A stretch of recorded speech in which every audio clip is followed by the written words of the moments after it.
جو اس کی نیگیٹیوٹی ہے آپ اس سے بچ نہیں سکتے اور آپ اپنے بچوں کو بچا نہیں سکتے سوائے اس کے کہ دو چیزیں بچا سکتی ہیں، وگرنہ تو یہ بیڑا غرق کر رہا ہے، ہماری عبادتوں کا بیڑا غرق کر رہا ہے، ہمارے ساری جو نیکیاں ہیں ان کو غارت کر رہا ہے۔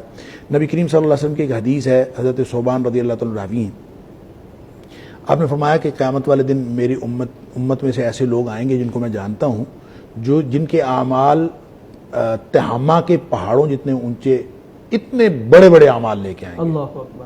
تہامہ کے پہاڑ بہت اونچے پہاڑ ہیں، تو ان کے برابر اعمال لے کے آئیں گے، لیکن اللہ تعالیٰ ان کو گرد و غبار بنا کے اڑا دے گا، یعنی سارے اعمال ضائع ہو جائیں۔ صحابہ کرام ڈر گئے۔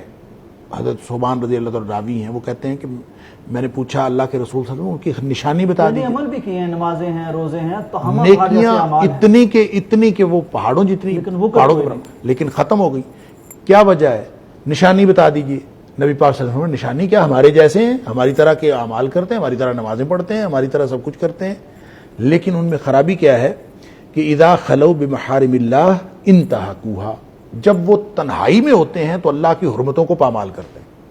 تو تنہائی میں اللہ کی حرمتوں کو پامال کرنا، میں یہ سمجھتا ہوں کہ نبی کریم صلی اللہ علیہ وسلم کے دور میں صحابہ کرام نے کیا سمجھا ہوگا اس حدیث کا مطلب کہ آدمی ایک تنہا ہو اور کمرے میں کنڈی لگا کے اکیلا بیٹھا ہو تو اس دور میں کیسے حرمتیں پامال کر سکتے؟ شاید آج یہ حدیث ہے ہی آج کے لیے، اور یہی جو سوشل میڈیا اور یہ جو ایپ جو آپ ٹک ٹاک کی بات کر رہے ہیں اور مختلف قسم کی چیزیں، یہ ہے جو ہماری ہر نیکی کو بھی برباد کر رہے ہیں اور ہمارا دین کا، اخلاق کا، ہر چیز کا جنازہ نکال رہے ہیں۔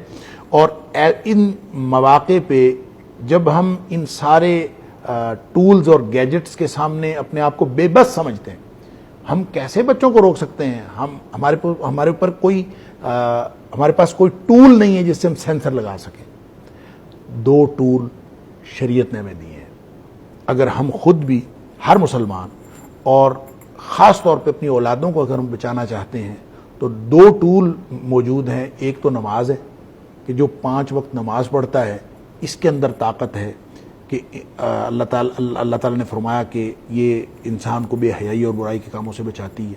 اور دوسرا اللہ کا قرآن کہ ان ھذا القرآن یہدی للتی ہی اقوم۔ لہٰذا اگر آپ بچوں کو 5 وقت کا نمازی بنا دیں اور قرآن پڑھنے پہ لگا دیں، سوچ سمجھ کر قرآن پڑھنے والا بن جائے، تو میرے خیال میں ہر طرح کے معاشرے میں ہر طرح کے برے اثرات سے وہ محفوظ رہ سکتے ہیں۔ ان دو کے علاوہ ہمارے پاس کوئی ٹول نہیں ہے کہ آج کے دور میں ہم ان گیجٹس کی جو بد اخلاقی اور بے حیائی اور حواس باختگی اور اخلاق باختگی ہے، اس سے ہم اپنے بچوں کو بچا سکیں۔ اگر ہم نے اپنی اولادوں کو بچانا ہے تو ان دو چیزوں پہ لگانا پڑے گا۔ بہت قیمتی نسخہ ناظرین ڈاکٹر صاحب نے دیا ہے۔ نماز یہ بھی بے حیائی سے روکتی ہے، قرآن بھی سیدھی راہ پہ چلاتا ہے، ہدایت دیتا ہے۔ ذمہ دار بہرحال ہم سب ہیں، والدین بھی ہیں، حکومت بھی ہے، اور وہ ادارے بھی ہیں جو سائبر کرائم جیسے قانون بنائیں گے یا ان کو مانیٹر کریں گے۔ میں آخر میں صرف ایک بات کرنا چاہتا ہوں اپنی ان بہنوں سے، اپنے ان بھائیوں سے جو ان چیزوں کو استعمال کرتے ہیں، نوجوان نسل سے، کہ آپ عام لوگوں کی طرح سے نہیں ہیں، آپ اہل ایمان ہیں، آپ کا تعلق نبی صلی اللہ علیہ وسلم سے ہے، آپ نے کل حشر میں اپنے پیغمبر کو، اپنے رب کو منہ دکھانا ہے، حوض کوثر لینا ہے، آپ کا تعلق سیدہ فاطمہ سے ہے، سیدہ عائشہ سے ہے، امہات المومنین سے ہے۔ تو ہماری سوشل میڈیا ہو، ہماری خلوت ہو، ہماری جھلوت ہو، ہمیں اس فرق کو برقرار رکھنا ہے، رکھ کے جینا ہے۔